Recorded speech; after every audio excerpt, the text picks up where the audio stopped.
এখন আমি যাচ্ছি পদ্মা গার্ডেন, রাজশাহী শহরের অন্যতম সুন্দর ও শান্তিপূর্ণ একটি জায়গা। পদ্মা গার্ডেন রাজশাহী কলেজ থেকে মাত্র 10 মিনিটের পথ। পথে যেতে যেতে চোখে পড়ে রাজশাহীর পরিচ্ছন্ন ও শান্ত পরিবেশ, এবং আমরা পৌঁছে গেছি পদ্মা গার্ডেনে।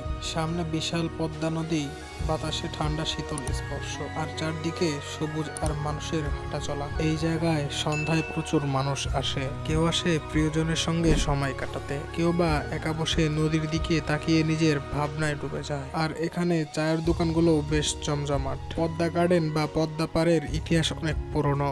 রাজশাহী শহর যেমন পদ্মার ধারে গড়ে উঠেছে, তেমনি এই নদীটাই রাজশাহীর জীবনে প্রাণের মতো। আগে এখান থেকে নৌকা চলতো, এখন এই জায়গাটা হয়ে গেছে একটা জনপ্রিয় স্পট।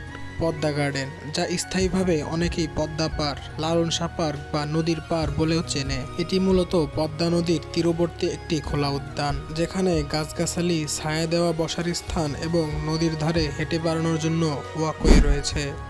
এখানে বসলে আপনি দূরে দেখতে পাবেন পদ্মা নদীর বিশাল জলরাশি, যা সূর্যাস্তের সময় একেবারে সোনালী হয়ে ওঠে।